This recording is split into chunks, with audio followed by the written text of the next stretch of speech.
আমি সূরা কাহাফ থেকে যে আয়াত পাঠ করেছি সেই আয়াতটি সামনে রেখে সংক্ষিপ্ত আলোচনা রাখবো ইনশাআল্লাহ।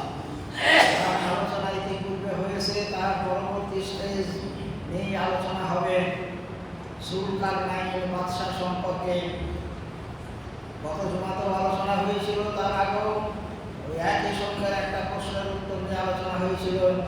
যুলকারনাইন বাদশার যে ঘটনা আমাদের কোরআন মাজিদে অবতীর্ণ হয়েছে, এই ঘটনা মুসা আলাইহিস সালামের উপর যে তাওরাত অবতীর্ণ হয়েছিল, সেই তাওরাতেও এর ঘটনা বর্ণনা করা হয়েছিল।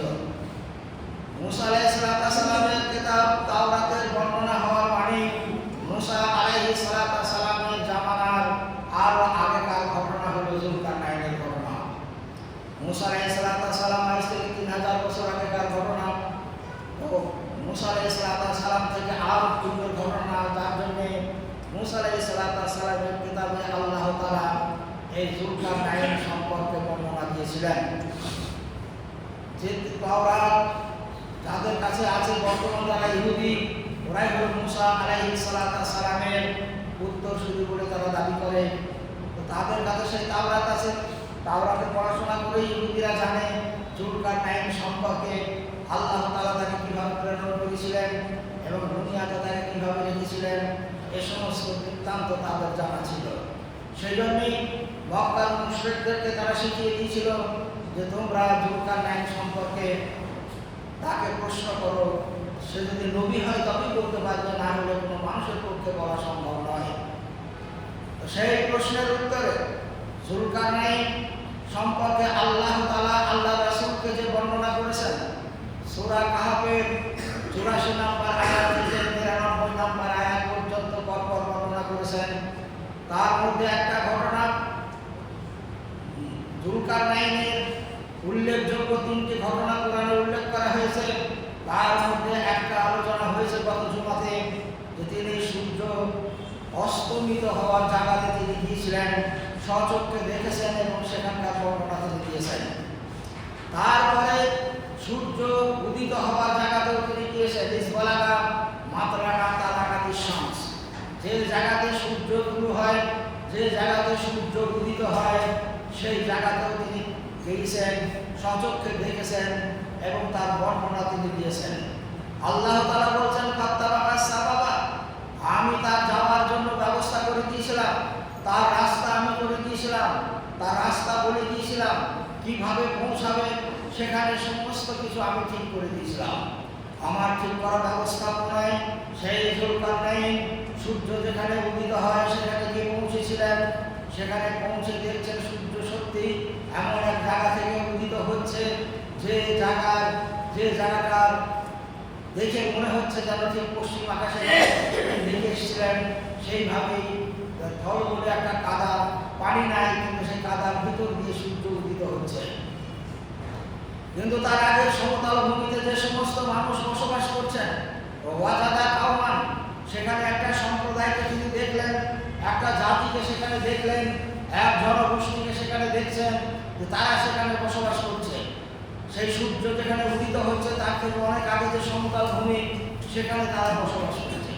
সেই মানুষের সঙ্গে এই দেশের মানুষ, এই পৃথিবীর মানুষের সঙ্গে এমন কোনো যোগাযোগ নেই, জানাশোনা নেই, সম্পর্ক নেই। এরাও তাদের জানে না, তারাও দুনিয়ার মানুষকে জানে না। তো সেই মানুষগুলো সম্পর্কে বলা হচ্ছে সাদরা, আমি তাদেরকে যেভাবে পেলাম তাদের কোনো আবরণ নেই, পোশাক নাই, তাদের গায়ে কোনো জামা কাপড় নেই, কাপড় চোপড় পরার কোনো ব্যবস্থা নেই, ন্যাংটা জাতি। এই যুলকারনাইন সূর্য উদিত হওয়ার আগের জায়গাগুলোতে যে জাতিকে দেখে আসলেন, তারা সেই সময় তারা কোনো কাপড় চোপড় পরতো না, ন্যাংটা জাতি। যুলকারনাইন বলছেন আমি তাদের এই অবস্থা দেখলাম, দেখে আল্লাহ তাআলার কাছে আমি জানতে চাইলাম এই সম্প্রদায় এরা কিভাবে এখানে বসবাস করছে। এদের কোনো পোশাকাদি নেই, কেউ কোনো কাপড় চোপড় পরে না, কিছু না। তো আল্লাহ তাআলা যুলকারনাইনকে বললেন আমি সমস্ত কিছু জানি, সব কিছুর খবর আমার কাছে আছে, তুমি শুধু দর্শন করো, দেখো, আর তোমার যদি কিছু করণীয় থাকে তাহলে তুমি তাদের সম্পর্কে সেইভাবে করো। তো যুলকারনাইন সর্বপ্রথম ওদের কাপড় পোশাকের যে গুরুত্ব, পোশাক পরিহিত করার যে প্রয়োজন, সেই সমস্ত বিষয়ে তাদের ভিতরে একটা অভিযান চালানো দরকার, তাদেরকে সেই বিষয়ে অবগত করা দরকার। তারপরে আল্লাহ সম্পর্কে তাদের ধারণা নেই, স্রষ্টা সম্পর্কে ধারণা নেই, তারা জন্ম নেয়, বড় হয়, খায় দেয়, বয়স হয়ে যায়, মারা যায়, এইভাবেই তাদের পর্যায়ক্রমে সেগুলো চলে যাচ্ছে। এই সমস্ত অবস্থা দেখে জুলকারনাইন কিছু লোক সেখানে কিছু লোকের সঙ্গে যোগাযোগ করলেন। তারপরে তাদের ভিতরে তারা যাতে পোশাক পরে, পোশাকের যে প্রয়োজনীয়তা, পোশাকের যে সভ্যতা, পোশাকের যে কৃষ্টি কালচার, এই সমস্ত বিষয় নিয়ে সেই জাতির ভিতরে থেকে অভিযান শুরু করলেন। দীর্ঘদিন ধরে সেখানে তাদেরকে সেইভাবে বোঝানোর পরে যাই হোক তারা আস্তে আস্তে কাপড় পরলেন এবং কিভাবে করলেন, কতদিন করলেন, কতদিন সময় লাগলো, এর বিস্তারিত আলোচনা বলা হয়নি, কিন্তু বলা হয়েছে তারা পোশাকের দিকে কিছুটা আকৃষ্ট হয়েছিল জুলকারনাইনের অভিযানের ফলে। এবার জুলকারনাইন সেখান থেকে ফিরে আসলেন, ফিরে এসে তৃতীয় অভিযানটা তিনি তৃতীয় অভিযান শুরু করলেন। আল্লাহ তাআলা বলছেন তাকে আমি নিয়ে গেলাম, তিনি গিয়ে পৌঁছালেন এক পাহাড়ি এলাকায়, দুই পাহাড়ের মধ্যস্থলে তিনি সেখানে পৌঁছালেন। সেখানে গিয়ে এক সম্প্রদায়কে দেখলেন, সেখানে গিয়ে দেখছেন যে সমস্ত মানুষ বসবাস করছে, তাদের ভিতরে তিনি কথা বলতে লাগলেন, কাজ কাম বললেন, কিন্তু তিনি বলছেন তাদের যে ভাষা, তাদের যে কথা, তাদের আপোষে তারা কথাবার্তা সবাই একে অপরের কথা বুঝতে পারছে, কিন্তু জুলকারনাইন তাদের ভাষা বুঝতে পারছেন না, আর জুলকারনাইন তার ভাষা তাদেরকে বোঝাতে সক্ষম নয়। তিনি তাদের ভিতরে লোকেদের কথা বোঝার আগে চেষ্টা করলেন, কথা তাদের আস্তে আস্তে তাদের ভাষা শিখলেন, তাদের সঙ্গে কথাবার্তা বললেন। কথা বলার পরে তিনি যে উদ্দেশ্য নিয়ে দিয়েছেন সেখানে কি বললেন, আমি তোমাদের দেশের বাদশা, আমি তোমাদের দেশের শাসক, আমি এসেছি তোমাদের সঙ্গে একটা রাষ্ট্রীয় সম্পর্ক স্থাপন করার জন্য। তুমি আমাকে তোমাদের খাজনা দিতে হবে, ট্যাক্স দিতে হবে, রাষ্ট্রের সঙ্গে পূজা, এটাই হলো সম্পর্ক। যে রাষ্ট্রের যিনি শাসক তিনি তোমাদের দেখাশোনা করবেন, তোমাদেরকে সুরক্ষিত করবেন, আর তোমরা তাদেরকে ট্যাক্স দিয়ে সেখানে বসবাস করবে, এটাই হলো রাষ্ট্রের সঙ্গে পূজার সম্পর্ক। তারা কেবল বলছে তারা সকলে যৌথভাবে জুলকারনাইনের নাম করে ডেকে বলছে, হে জুলকারনাইন, তুমি শোনো, আন্নাল ইয়াজুজা ওয়া মাজুজা বিল মুফসিদিনা ফিল আরযে। এই ইয়াজুজ আর মাজুজ বলে দুটো সম্প্রদায় ওই পাহাড়ের ওই প্রান্তে তারা বসবাস করে, তারা এই মুফসিদিনা ফিল আরযে, তারা এই দুনিয়ায় ফাসাদ সৃষ্টি করে। তারা যখন ওই পাহাড় পার হয়ে আমাদের এলাকায় আসে তখন আমাদের উপরে তাদের অত্যাচার নেমে আসে। তাদের অত্যাচার রক্ষা করার মতো ক্ষমতা আমাদের নেই। তারা আমাদের মালধন লুট করে নিয়ে যায়, তারা আমাদের ধন সম্পদ লুট করে নিয়ে যায়, আমরা লুটতে পারি না। তাদের নির্যাতনে, তাদের অত্যাচারে আমরা সকলেই দুঃখিত, কষ্ট, আর আমরা অসহায় হয়ে এখানে আমরা বসবাস করি। তাই আপনি এক কাজ করুন, আমরা আপনাকে কেমন করে খাজনা দেব, আপনি একটা কাজ করুন, ওদের আর আমাদের মাঝে এমন একটা আপনি আর করে দেন, এমন একটা দেওয়াল তুলে দেন যাতে ওই ইয়াজুজ এবং মাজুজ ওই দেওয়াল অতিক্রম করে আমাদের এই সমতল ভূমিতে যাতে আসতে না পারে। তাহলে ওদের অত্যাচার থেকে আমরা রক্ষা পাবো, ওদের নির্যাতন থেকে আমরা রক্ষা পাবো এবং আমরা শান্তিতে বসবাস করতে পারবো। আমরা উপার্জন যা করবো সেটা আমরা নিজেরাই ভোগ করতে পারবো। তো আপনি যখন সকলের সম্রাট, তখন আপনি ওই একটা ব্যবস্থা আমাদের করে দেন, আমাদের এবং ওই ইয়াজুজ মাজুজের মাঝে এমন একটা দেওয়াল তুলে দেন যা অতিক্রম করে ওদের সাথে আমাদের আর কোনো সম্পর্ক যাতে না থাকে। আল্লাহ তাআলার নির্দেশে জুলকারনাইন তাদেরকে বললেন, ঠিক আছে, আমি তোমাদের এই ব্যবস্থা করে দেব। পরিশ্রম দিয়ে আমাকে সাহায্য করো, তোমরা আমাকে লেবার দাও, আমাকে তোমাদের শারীরিক পরিশ্রম দিয়ে আমাকে কিছু সহযোগিতা করো, আমি তোমাদের দেওয়াল তুলে দেব।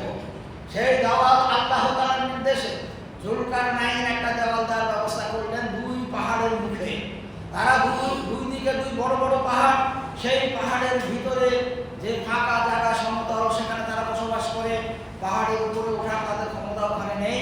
এই দুই পাহাড়ের ফাঁক দিয়ে এসে তারা সমতল ভূমিতে আসে। তো জুলকারনাইন তাদেরকে বললেন, তোমরা এক কাজ করো, সব লোহার পাতি বিভিন্ন জায়গা থেকে তোমরা নিয়ে এসো, এনে আমার কাছে এখানে জমা করো।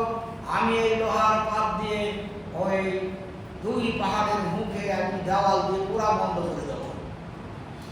এতে থেকে বোঝা যায় সেই সময় লোহা ব্যবহার করার সিস্টেম তাদের ছিল।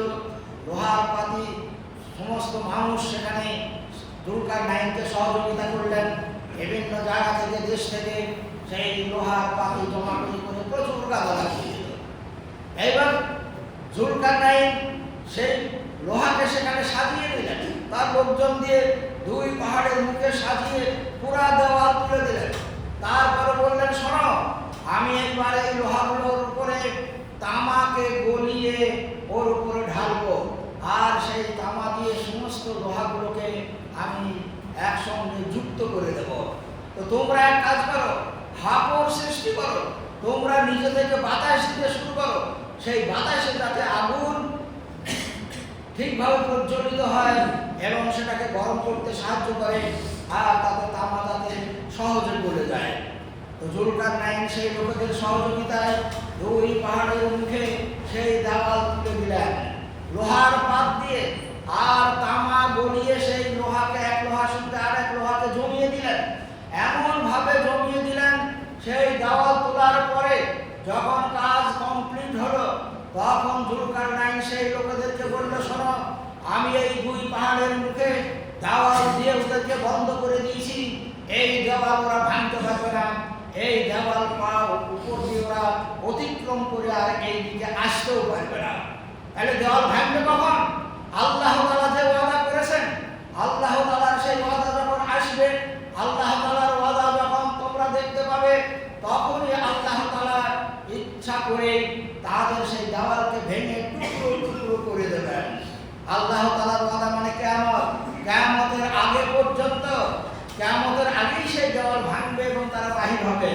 তার আগে পর্যন্ত সেই ইয়াজুজ এবং মাজুজ সেই ঘেরা দেওয়ালের ভিতরেই বন্দী, এখনো তারা বন্দী আছে। কিয়ামতের পর অসংখ্য নিদর্শন আল্লাহ রাসূল বর্ণনা করেছেন, 10টা বড় বড় নিদর্শন বলেছেন। তার মধ্যে একটা হলো ইয়াজুজ মাজুজের এই পৃথিবীর বুকে তাদের আগমন, অর্থাৎ ইয়াজুজ মাজুজ যখন পৃথিবীর বুকে আসবে, তার পরে কিয়ামতের দিন খুব কাছে আসবে। ইয়াজুজ মাজুজ সেই সময়তেই তারা যে সাক্ষ্য দিয়েছে, আমরা ইয়াজুজ আর মাজুজা মুফসিদুনা ফিল আরযে, তারা দুনিয়ার বুকে ফাসাদ সৃষ্টি করছে, তারা দুনিয়ার মানুষকে অত্যাচার করছে মানুষের উপরে। সেই অত্যাচার রোখার মতো আমাদের সাধারণ মানুষের ক্ষমতা নাই। কিন্তু কিয়ামতের আগে আল্লাহ তাআলা সেই যখন ভেঙে দেবেন সেই প্রাচীর, তখন তারা যখন দুনিয়াতে আসবে, অনেক মুফাসসিরিন বলছেন তাদের খোরাকের জন্য আল্লাহ তাআলা ব্যবস্থা করেছেন সেই প্রাচীরটাই তারা চেটে চেটে খায়, চেটে চেটে খায়, সারাদিন খেয়ে খেয়ে পাতলা হয়ে যায়। তখন তারা বলে, কালকে এসে বাকিটা খেয়ে আমরা বেরিয়ে যাবো। তারপরের দিনে যখন আবার সেই প্রাচীরের পাশে আসে, তখন সেই প্রাচীর আবার সেই আগেকার মতোই হয়ে যায়, আবার তারা খেতে শুরু করে। সেই খেতে খেতে আবার সন্ধ্যার দিকে যখন পাতলা হয়ে যায়, তখন বলে তো হয়ে গেছে, কালকে এসে তাকে খেয়ে আমরা ভেঙে পার হয়ে চলে যাব। কিন্তু তারপরের দিনে যখন আসে, আবার সেই প্রাচীর আগের মতোই হয়ে যায়। এইভাবে করে দিনের পর দিন তাদের কাটছে, কিয়ামতের আগে পর্যন্ত কাটবে। কিন্তু যেদিন তারা বাহির হবে, সেদিনও সেই দেওয়াল ওই রকমই পাতলা হয়ে যাবে। কিন্তু সেদিন তারা একটা ভাষা অতিরিক্ত ব্যবহার করবে, সেটা হলো, কালকে ইনশাআল্লাহ আমরা এই দেওয়াল ফাঁকা করে বেরিয়ে চলে যাব। এই ইনশাআল্লাহ বলার কারণে সেই দেওয়াল আর ওই রকম মোটা হবে না, আগেকার অবস্থায় আর ফিরে যেতে পারবে না। তারপরের দিনে সেই দেওয়াল ফাঁক করে তারা বাইরে এই দুনিয়ার বুকে চলে আসবে। এই দুনিয়ার বুকে যখন আসবে, সারা দুনিয়া তারা বিচরণ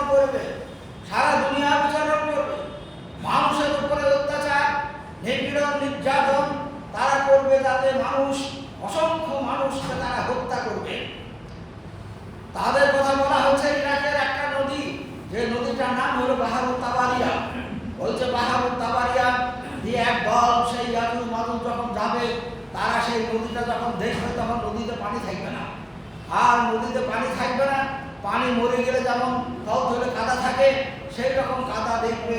আর তারা আপোষে বলবে আমাদের আগে মনে হয় কোনো একটা দল এখান দিয়ে গেছে, তারাই এই পানিগুলো খেয়েছে, তারাই পানিগুলো খেয়েছে।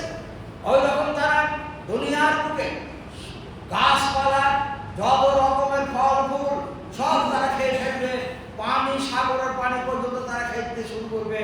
শেষ পর্যন্ত সব খেয়ে যখন তারা মানুষকে মারতে মারতে ওই জায়গা যখন পৌঁছাবে পাহাড় তাবারিয়া, তারপরে বলা হচ্ছে ফিলিস্তিনে খামারে জাবালে খামার বলে একটা পাহাড় উঁচু থাকবে, উঁচু পাহাড়। সেই পাহাড়ের উপরে ওই ইয়াজুজ এবং মাজুজ তারা সেই পাহাড়ের মাথায় উঠে বলবে দুনিয়ার মানুষকে তো আমরা হত্যা করেছি, আজকে আকাশে যারা আছে তাদেরকেও মারব। সেই পাহাড়ের মাথায় উঠে আকাশের দিকে তারা তীর নিক্ষেপ করবে, আর সেই তীর যখন ফিরে আসবে আল্লাহ তাআলার হুকুমে, আল্লাহ তাআলার নির্দেশে রক্তে রঞ্জিত হয়ে সেই তীর তখন তাদের কাছে ব্যাক করবে। তারা সেই তীর দিকে খুব আনন্দ উপভোগ করবে। তাই তো আমরা আকাশে যারা আছে তাদেরকেও মেরেছি, তাদের রক্তে রঞ্জিত হয়ে আমাদের তীর আমাদের কাছে ফিরে এসেছে, তারা অসীম করেছে। এইরকম ভাবে তারা সন্তুষ্ট হবে। তারা বলবে আকাশে যারা আছে তাদেরকেও আমরা মেরেছি। এইভাবে দাজ্জাল ইয়াজুজ এবং মাজুজ তারা সেই পাহাড় থেকে আবার ফিরে আসবে সমতল ভূমিতে। এর মধ্যে একটা লম্বা চওড়া ঘটনা আছে, ঈসা আলাইহিস সালাম। সেই ঘটনা আগামী দিনে ইনশাআল্লাহ আলোচনা হবে। ইয়াজুজ মাজুজ তাদের কাছে পৌঁছানোর আগে আল্লাহ তাআলা ঈসা আলাইহিস সালামকে বলবেন তুমি তোমার লোকজন নিয়ে তুর পাহাড়ের উপরে চলে যাও ইয়াজুজ মাজুজের অত্যাচার থেকে নিরাপদে থাকার জন্য। তোমাদের খাবার পানি যা কিছু দরকার সেগুলো তোমরা সেখানে নিয়ে যাও। আল্লাহ তাআলার নির্দেশ ঈসা আলাইহিস সালাম তার লোকজনকে নিয়ে পানি খাবার সব কিছু নিয়ে তুর পাহাড়ে গিয়ে তারা আশ্রয় নেবে।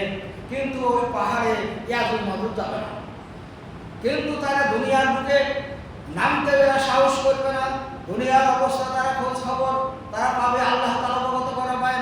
তাই যখন তাদের খাবার শেষ হবে, পানি শেষ হবে, হাদিসে বলা হচ্ছে তাদের জীবন দুর্বিষহ হয়ে যাবে খাবারের অভাবে, পানির অভাবে, কিন্তু তারা ভয়ে দুনিয়ায় আসতে পারবে না। আল্লাহ তাআলা যখন তাদের নির্দেশ করবেন তখন তারা ফিরে আসবে, তখন ইয়াজুজ মাজুজ থাকবে। তো ইয়াজুজ মাজুজ কোথায় যাবেন, কিভাবে ধ্বংস হবে? ওই জাবালে খামার থেকে তারা ফিরে আসার পরেই আল্লাহ তাআলা তাদের একটা মহামারী দেবেন। প্রত্যেকের ঘাড়ের উপরে একটা করে ঘা হবে, যে ঘা ভালো হবে না, আর সেই ঘাই সমস্ত ইয়াজুজ এবং মাজুজ মৃত্যুবরণ করবে। সারা দুনিয়ায় লাশ, ইয়াজুজ মাজুজের লাশ। লম্বা ঘটনা আছে, আগামীতে আলোচনা হবে। সেই সমস্ত লাশ যখন পড়ে থাকবে ঈসা আলাইহিস সালামকে তখন নির্দেশ করা হবে তোমরা দুনিয়ায় এসো। তারা এসে দেখবে দুনিয়ায় বাসযোগ্যই নাই, শুধু লাশ আর লাশ, এত দুর্গন্ধ। সেই দুর্গন্ধে তাদের জীবন দুর্বিষহ হয়ে যাবে। ঈসা আলাইহিস সালাম আল্লাহ তাআলার কাছে দোয়া করবেন, আল্লাহ এই দুর্গন্ধ থেকে আমাদেরকে রক্ষা করো, এই মহামারী থেকে আমাদেরকে রক্ষা করো। তখন আল্লাহ তাআলা এক ধরনের পাখি পাঠাবেন, সেই পাখিতে লাশগুলোকে তুলে তুলে নিয়ে গিয়ে সাগরে ফেলে দেবেন। তারপরে আল্লাহ তাআলা মুষলধারে বৃষ্টি দেবেন, সারা দুনিয়া ধুয়ে যাবে। তারপরে ঈসা আলাইহিস সালাম লোকগুলোকে নিয়ে দুনিয়ায় বিচরণ করবেন। আল্লাহ তাআলা সে সুযোগ ঈসা আলাইহিস সালাম এবং তার সঙ্গে তাদেরকে দেবেন। এগুলো হচ্ছে একবার কিয়ামতের আলামত। এই ইয়াজুজ মাজুজ 10টা আলামতের মধ্যে একটা বড় আলামত, যে ইয়াজুজ মাজুজ যখন বাইর হবে তারপরে কিয়ামতের দিন আসতে আর খুব বেশি দেরি হবে না। ঈসা আলাইহিস সালাম ওর আগমন হচ্ছে কিয়ামতের একটা আলামত। তারপরে লোককে তাড়িয়ে নিয়ে গিয়ে যে আগুনের দিক থেকে যখন ছুটিয়ে নিয়ে যাওয়া হবে সেটাও একটা আলামত। এইভাবে অনেক আলামত আছে। যাই হোক, তো আল্লাহ তাআলা এগুলোকে ঘটনাগুলো বলেছেন। কোরআনের ঘটনায় জুলকারনাইনের ইয়াজুজ মাজুজের কথা এখানে আল্লাহ তাআলা উল্লেখ করেছেন। আর ইয়াজুজ মাজুজের দুনিয়াতে এসে যে সমস্ত ঘটনাগুলো বললাম সেগুলো হাদিসের কথা। তো এগুলো যখন আসবে তখন জানতে হবে কিয়ামত কাছেই গেছে। আর যেমন দাজ্জালের ফিতনা থেকে আল্লাহ রাসূল দোয়া করতেন, ইয়াজুজ মাজুজের ফিতনা থেকেও দোয়া করতে হবে। তার কারণ কোন মানুষ তার অত্যাচার থেকে সেদিন নিরাপদে থাকবে না। তো আল্লাহ তাআলা তৌফিক দান করুক। সেই যুগে যে সমস্ত মানুষ থাকবেন আল্লাহ তাআলা তাদেরকে তাদের সেই অত্যাচার থেকে আমরা হেফাজত করেন।